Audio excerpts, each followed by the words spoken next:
Children are a huge part of God's people. We believe that the children are not just the church of the future, but that children are the church of now. And so ministries like the preschool and the children's home and Voices and Volume and all the other things that we do with children are really important. This is Megan. Everybody say hi, Megan. Megan is 7 years old, and Megan is going to be sharing with us the creation story this morning.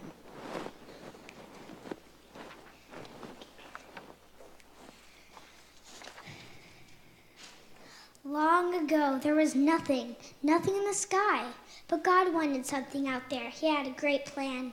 So he said, "Let there be light," and there was light. Then he didn't want that light to just be out there. He wanted it to shine on. So then he made the earth. He said, "Let there be earth," and there was earth. And then he wanted stuff to be on that earth. So he made a garden. Its name was Eden. And he wanted stuff to be in that garden. So he made animals, like cats and dogs and bears and bunnies. There was all sorts of animals. So he wanted people to take care of his earth that he has made. So he made 2 people, Adam and Eve. And together they took care of the garden. So God was showing them around the garden. And then he got up to the forbidden tree and said, "If you eat from that tree, you'll get punished." And they obeyed the Lord's words. So one day, Eve was just doing her thing, walking in the garden, taking care of it.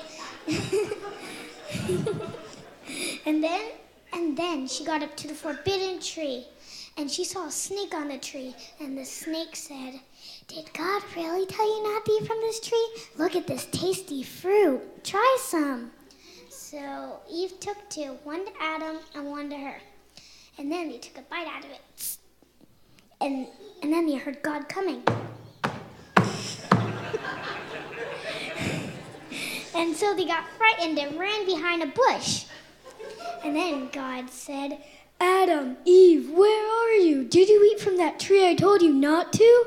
And so God was sad that they had sinned. So he sent them out of the garden, and then he punished the snake. "You'll crawl on your stomach forever, snake." And that's the creation story.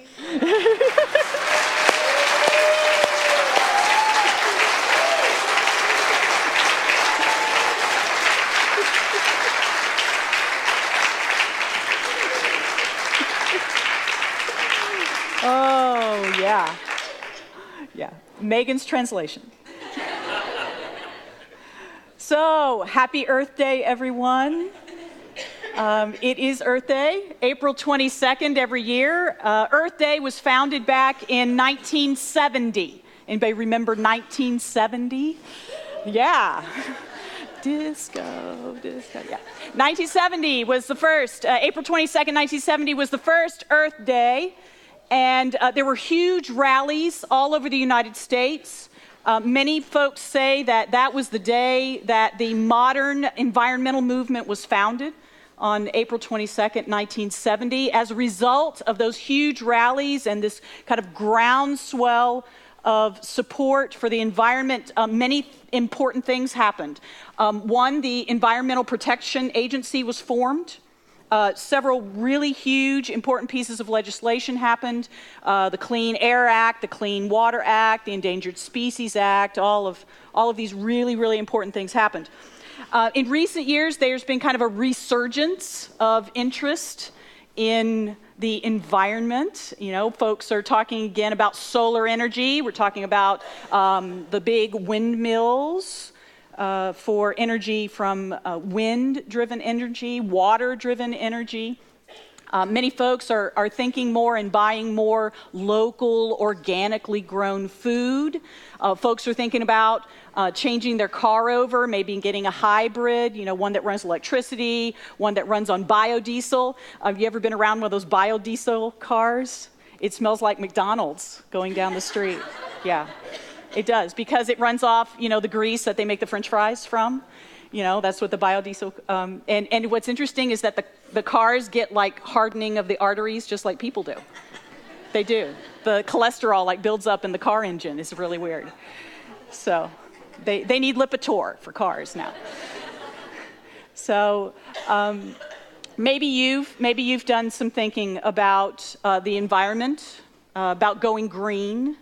Lots of people are thinking about that. There's 5 or 6 reasons why folks might want to do it. One is financial. Folks are thinking, well, if I can get a solar powered thing to heat my hot water, that'll really lower my electricity bill. Or if I get a hybrid car, it'll lower my gas bill. And so people are thinking about going green for financial reasons. Some go green for patriotic reasons. They're thinking, I want a secure, self-sufficient, independent America, an America that's not dependent on foreign countries for our sources of energy. And so if we develop them at home, then we'll be more secure. Some folks go green just because all the stars are going green. It's kind of hip to go green right now, hip to have a hybrid, those kinds of things. Some folks go green, they're just kind of thinking it's a necessity. They realize, coal is not a replenishing energy source. Oil is not a replenishing energy source. There's only so much of it. And so we need to start thinking about renewable energy sources. And we need to start thinking and changing over now, rather than waiting until there's a crisis. And then, there's folks that are just, they have a self-interest in having a healthy planet. We all need healthy water. We all need healthy, clean air. We need safe food supplies just for daily living. Some of you may have been around when 3 Mile Island happened, and the nuclear stuff kind of meltdown. And Japan is going to be recovering for years and years and years from that nuclear meltdown that happened as a result of the tsunami. And so folks are really thinking about, how can we keep things clean? And so with Earth Day falling on a Sunday, we stop and pause and we think, okay, as people of faith, as people who are followers of God, followers of Jesus, what are we to think about these environmental things? All of those things are reasonable that I just rattled off. Very, very reasonable. But there is yet another reason why we as God's people care for the environment. We care for the environment because of what we believe about God. There are certain things that we believe about God that tie us to caring for our world. One of the things that we believe is that God is the maker of heaven and earth. It was a lot of fun to hear Megan's version of the creation story. You'll find the creation story in Genesis chapter 1 and 2, very first of the Bible. And in that story, you'll see God creating order out of chaos, and God speaking, and there was light, and it was good. And so we, as followers of God, believe that God is the maker of heaven and of earth. And because we believe that, we don't have to check our brains at the door. We can still embrace science and new discoveries that are being made about the planet, new discoveries that are being made about the solar systems. And all of those discoveries just point to how God is powerful and magnificent and beautiful and creative. If you've ever seen any of the pictures from the Hubble telescope, magnificent pictures. If you've ever seen microscopic pictures of things we cannot see with the naked eye, beautiful. It all points to God. And so we care for creation because we believe that God is the maker of heaven and earth. We also understand that what God made is good. Whenever you hear, God said, let there be light, and there was light. And then, at the end of that it says, and it was good. And God said, let there be mountains, and there were mountains and rivers and streams. And God said it was good. And that the plants are good, and the animals are good, and we are good. And so we care for creation because it was designed good. It was designed as this interconnected system that provides for us. And it's good. And so we believe that God is the maker of heaven and earth, and we believe that God is good. And we believe that the earth is the Lord's and the fullness thereof. Psalm 24 reminds us of that. That all of this that is around us, mountains, sky, sea, air, animals, does not belong to us. God made it, and so it belongs to God. And so we recognize that. We recognize that God made it, and God made it good, and that it is not ours. And then the last thing that we realize is that creation is one of the ways that God is revealed. You know, before there was a Bible, there were starry nights. Before there was a Bible, there were majestic forests and incredible deserts and the depth of the ocean. And so people began being drawn to the maker of heaven and earth. The scriptures tell us in Psalm 19, verses 1 through 4, it says this. It says, "The heavens are declaring the glory of God, and the firmament proclaims his handiwork. Day to day pours forth speech, and night to night declares knowledge. There is no speech, nor are there words. Their voice is not heard. Yet their voice goes out through all the earth, and their words to the end of the world." How many of you have had a profound moment with God because of nature? Standing there at the rim of the Grand Canyon, watching a sunset over the ocean. Profound moment with God. There's a woman, part of our American history, her name is Sojourner Truth. And Sojourner Truth was born into slavery. Later on, she became an outspoken person. It was a radical thing in her day and age. A woman who had been in slavery, doing public speaking, a woman who was preaching, a woman who was advocating for the end of slavery for all people. There's a book that came out which records some of her memoirs, and in that book it says this. These are her words. "You see, we was all brought over from Africa, father and mother and I and a lot more of us. And we was sold up and down and hither and yon. And I can remember when I was a little thing, not much bigger than here," and she's pointing to her grandson at that moment, "how my old mammy would sit out of doors in the evening and look up the stars and groan and groan and groan. And I says to her, 'Mammy, what makes you groan so?' And she said, 'Matter enough, child. I'm groaning to think of my poor children. They don't know where I be, and I don't know where they be. They look up at the stars, and I look up at the stars, but I can't tell where they be. Now,' said she, 'child, when you grown up, you may be sold away from your mother and all your friends and have great troubles come over you. And when you has these troubles come on ye, ye just go to God and he'll help you.' And I says to her, 'Who's God anyhow, Mammy?'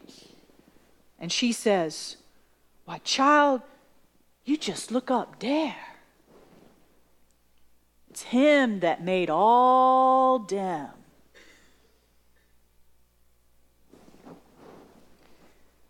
The author goes on to say this. Sojourner goes on to say that those childhood days, she didn't give much thought to God.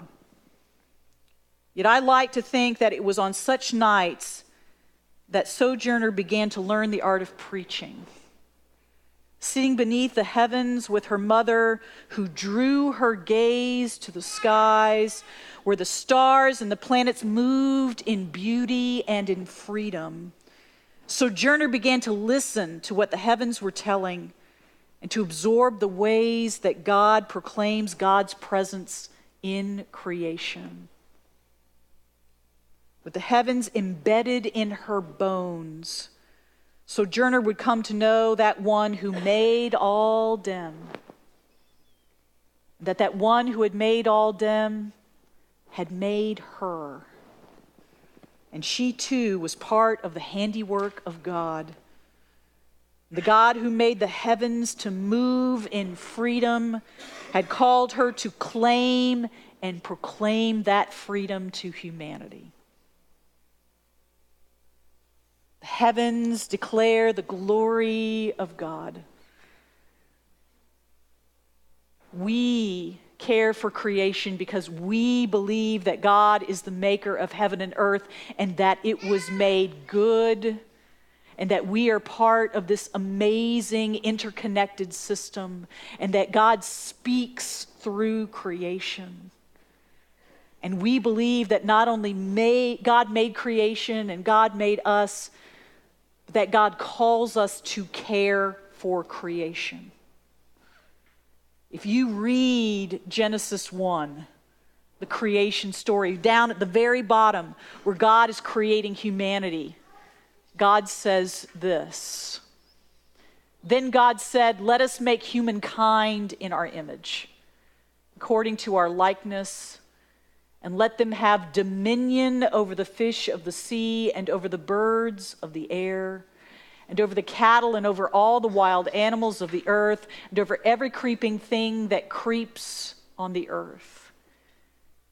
If you continue to read the creation story in Genesis chapter 2, you read where God places Adam and Eve in the garden to care for the garden, to care for it and to keep it. To keep it. That word, to keep, is the same as the word for the Lord bless you and keep you. The Lord bless you and keep you, meaning may the Lord bless you and nurture you and protect you and defend you and care for you. You know, what would it be like for us to take all of our little ones and hold them close and place a hand on them and say, "The Lord bless you and keep you"? What would it be like right now for you to turn to your neighbor and say, "The Lord bless you and keep you"? Go ahead, do that. The Lord bless you and keep you. Lord bless you and keep you. You see, when we hear that word dominion, sounds like something from, a comic book, dominion. We begin to think that somehow we are above the rest of creation, when in reality we are part of creation. We are part of it. And that God delights in every part of the system, and every part of the system is good. That word dominion also makes us think that somehow we are to rule over creation. We are to subdue it. We are to make it bend to our will. When in reality, it's more keep creation, nurture, care for creation, protect, defend creation. And so we are actually to be stewards of creation, to care for what belongs to God. Have you ever been left in charge to care for something that belongs to somebody else? That's the idea. And so how are we, as God's people, going to live this out?